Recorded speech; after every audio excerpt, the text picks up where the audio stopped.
अभी तक तो ये गृहस्थ लोग आदेश चलाते थे और अब आदेश में रहना होगा। ये सबसे बड़ी साधना है, क्योंकि जो घर में रह लेते हैं वे आदेश चला के रहे हैं और अब संघ में आने पर उनके ऊपर आदेश चलता है। और संघ संचालन ना जाने किसके हाथ में होता है। अब राजेंद्र जी की जितनी उम्र है उससे आधी उम्र तो आपके गुरु जी की है। अब बताओ, और गुणमाला की जितनी उम्र है उससे तीसरी हिस्सा उनके संचालन की क्षमता जिनको सौंपी उनके हाथ में है। तो तात्पर्य है कि सभी के प्रति निभाना और निभाना होना चाहिए। उम्र का बड़ा कोई बड़ा नहीं होता है। आगम चेठा तदो जेठा, आगम चेठा तदो जेठा। जिसकी आगम में चेष्टा होती है और व्यवहार कुशलता सबसे बड़ा गुण होता है, उसके आधार पर क्या बात होती है। चर्या के लिए गुरु एवं गुरु परंपरा ही मान्य होगी, अन्य किसी संघ की परंपरा नहीं। विशेष बात याद रखें कि आप ये कहें कि महाराज उनके संघ में क्या होता, उनके संघ में क्या होता, ये नहीं चलेगा। मात्र गुरुदेव विराट सागर जी महाराज ने हमें जो परंपरा दी है, आचार्य परंपरा से जो परंपरा चली आई एवं गुरुदेव के मुखारविंद से मुझे जो परंपरा मिली है वही परंपरा हमारे लिए मान्य होगी। यह सबसे बड़ी बात याद रखें। हमारे संघ में छुल्लक, ऐलक, छुल्लिका का पात्र प्रक्षालन एवं अर्घ समर्पण होता है। समाज भी सुन ले, समाज भी सुन ले। छुल्लक, ऐलक, छुल्लिका का पात्र प्रक्षालन एवं अर्घ समर्पण होता है तथा मुनि आर्यका के पात्र प्रक्षालन के साथ पूजा भी होती है। इसलिए आज तो आप दीक्षा के लिए कह दो महाराज दीक्षा दे दो, और कल कहो कि महाराज पात्र प्रक्षालन नहीं कराओ कि अर्घ नहीं चढ़ाओ।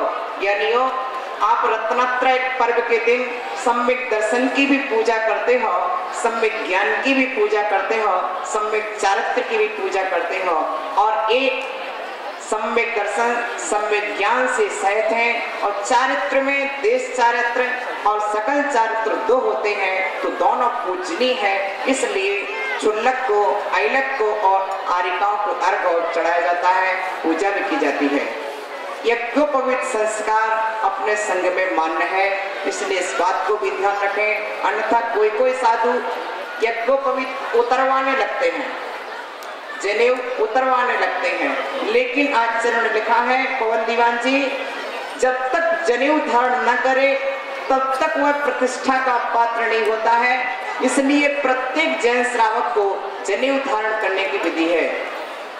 चौका में चंदोबा होना चाहिए।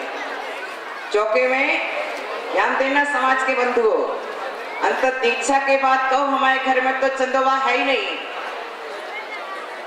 चिंता नहीं करना, मैंने इतना सिखा दिया है। आपने पड़गा लिया तो आध घंटे तक हमारे साधु आपके यहाँ खड़े रहेंगे, लौट के भी नहीं आएंगे। आपको तत्काल चंदोबा बांधना पड़ेगा, लेकिन आहार करके ही आएंगे।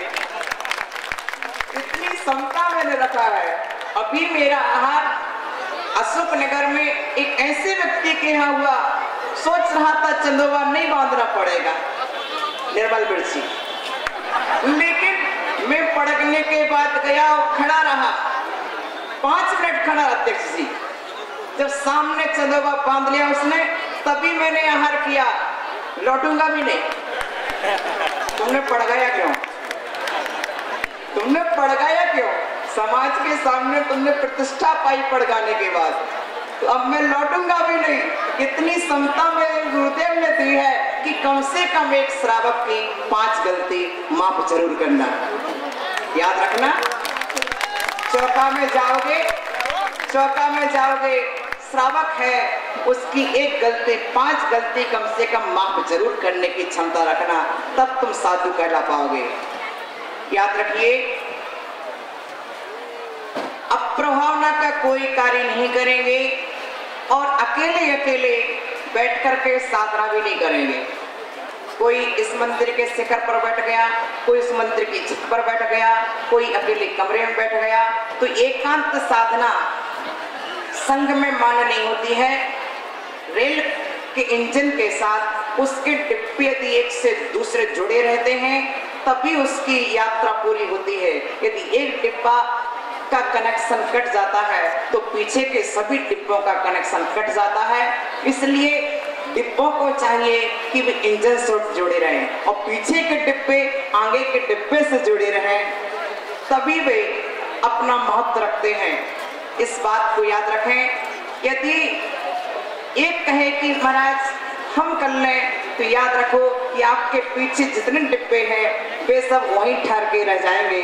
इसलिए आगे वालों का भी ध्यान रखो, आगे से जुड़ के चलो, पीछे को जोड़ के चलो। आगे से जुड़ के और पीछे को जोड़ के चलो। ऐसा नहीं कि हम स्वतंत्र हो जाएंगे, कि हम स्वतंत्र रह ले, नहीं, आगे को जोड़ के चलो, पीछे से जुड़ के चलो। यही विशेषता है। साधर्मी से विवाद करना चोरी कहलाता है।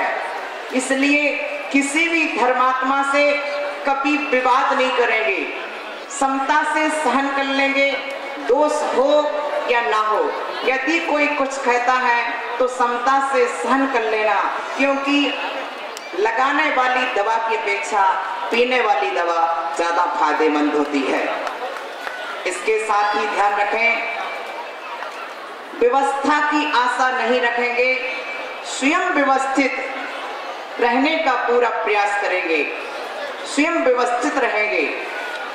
एक और बात सुन लीजिए, भाग्यानुसार प्राप्त साधनों में संतुष्ट रहेंगे। जो साधन आपके भाग्य के अनुसार मिल जाएगा उसी में संतुष्ट रहेंगे। यह नहीं कि मुझे यह चाहिए, यह हठाग्रह जीवन में आज ही त्याग दीजिए, क्योंकि साधु बनकर के वासना होती है, साधु बनकर के याचना नहीं होती। आगे आपसे कभी किसी समाज से चंदा चिट्ठा नहीं करेंगे, ज्ञान का मद एवं अज्ञानता की दीनता भी नहीं रखेंगे। अभी तक किसी भी संघ, किसी भी गुरु से भले ही कोई जुड़ा रहा हो, लेकिन आज से मात्र दीक्षा गुरु ही आपके गुरु होंगे और अपना संघ ही आपका प्रमुख संघ होगा। इसलिए इन सभी बातों को आपने पूरी तन्मयता के साथ सुन लिया है। दीक्षा मनो गई ये पीतवो, मनो गई ये मोहब्बतम शैलम, मनो गई ये छाड़म, मनो गई हुई निब्बाड़म। संसार शरीर भोगों से विरक्त होकर के संयम को धारण करना दीक्षा है। आचार्य समंतभद्र स्वामी लिखते हैं, गृह तो मुनिवरम मित्वा, अर्थात घर से जाकर मुनि के पास। जैसे वृक्ष से पत्ता एक बार टूट जाता है, जैसे वृक्ष से पत्ता एक बार टूट जाता है तो द्वारा वृक्ष में कभी, बोलिए, वृक्ष से एक बार पत्ता टूटने के बाद द्वारा वृक्ष में नहीं लगता है। हिमालय से एक बार गंगा निकलने के बाद द्वारा हिमालय के पास नहीं जाती है, उसी तरह से एक बार आप घर छोड़ेंगे फिर द्वारा उसी तरह घर से नहीं जुड़ेंगे। आगे ध्यान में, यदि आपकी अपेक्षा हो कि हम घर वालों को जोड़ के रखेंगे, कि घर वालों से जुड़ के रहेंगे, तो पहले ही घर का त्याग मत करो, क्योंकि बमन करके चाटना यह शोभा नहीं देता है। अच्छी बात है यदि घर वालों से जुड़ के रहना हो तो घर में रहो, लेकिन अब आपके लिए अपने भाग्य पर विश्वास करना होगा। मैं आपको बता दूं, मेरे पास कितनी जायदाद है। एक कमंडलू है, एक पिछी है और कुछ शास्त्र है। मेरे पास भोजन नहीं है, मेरे पास आपको पिलाने के लिए पानी भी नहीं है और न मेरे पास आपको रखने के लिए कोई मकान है। ना भोजन है, ना पानी है, ना मकान है। अब आप बताइए कि आप किस तरह से आप रहेंगे। कल के दिन आप जानते हैं कि यहाँ कोई अतिथि आता है तो पहले पूछ लेता है भोजन व्यवस्था कहाँ होगी, हमारी पानी की व्यवस्था क्या है, रहने की व्यवस्था क्या है। अध्यक्ष जी रमेश जी पहले से लिखते हैं कि आपके आवास एवं भोजन की व्यवस्था है, तब यहाँ पर एक समुदाय आया है। लेकिन मैं लिखता हूँ ना आपके आवास की व्यवस्था है, ना आपके भोजन की व्यवस्था है, ना आपके पानी की व्यवस्था है। अब बताइए आप मेरे पास दीक्षा लेने क्यों आ रहे हैं? क्या आप इन सब के अभाव में भी दीक्षा लेने तैयार हैं? जी आचार्य भगवान। बिना भोजन बिना पानी के आप कैसे रहेंगे? अगर आचार्य भगवान चंद्रगुप्त को भी गुरु भक्ति से भोजन मिल सकता है तो हमारी गुरु भक्ति में भी इतनी शक्ति है कि हमें भी गुरु भक्ति से भोजन अवश्य मिलेगा, और नहीं भी मिलेगा तो भी चला लेंगे। एक उपास कर लेंगे, 2 उपास कर लेंगे। जब तक शरीर में, जब तक आत्मा में शक्ति रहेगी तब तक हम अपनी साधना करते रहेंगे। चिंता न करें, आपको कभी उपवास का अवसर नहीं आएगा। 20 साल मुझे दीक्षा लिए हुए हो गए। ये दिगंबर जैन समाज साधुओं के प्रति इतनी नतमस्तक है कि 20 साल के बिहार काल में पद विहार करते हुए ऐसा कहीं भी कोई अवसर नहीं आया है कि जहां मेरा आहार ना हो पाया हो। दूसरी बात, यदि आपको भोजन नहीं मिलेगा तो की व्यवस्था रहेगी, लेकिन फिर भी मैं आपको बता देता हूँ जहाँ मेरा नहीं होगा सो वहाँ तुम भी तैयार रहना कि महाराज। स्पष्ट कहता हूँ, मेरे गुरुजी कहते हैं एक रोटी होगी तो हम चारों मिलकर के एक एक गिलास करके 4 टुकड़े मिलके खा लेंगे, लेकिन ये नहीं कहेंगे तुम दूसरे चौके में चले जाओ। मेरे चौके में जो आ जाता है मैं उसको सम्मिलित कर लेता हूँ। यह बात आपसे कही। इसके साथ ही आप इस बात को अच्छी तरह से मजबूत कर लें कि बारंबार निर्णय कर लें कि आपको निभ के चलना है, निभा के चलना है। दीक्षा लेना, एक घर में जितने सदस्य होते हैं वे निभ के नहीं चल पाते हैं, लेकिन आप सबसे बड़ी, मुझे ब्रह्मचारियों की तो कोई चिंता नहीं है, वे तो आराम से मेरे पास ही रहेंगे। उनका ऐसा कहना है राजन जी, ऐसा ही है ना, समाधि तक जानती हूँ कौन कहाँ रहेगा, लेकिन समाधि तक आप मेरे पास ले रहने तैयार हैं।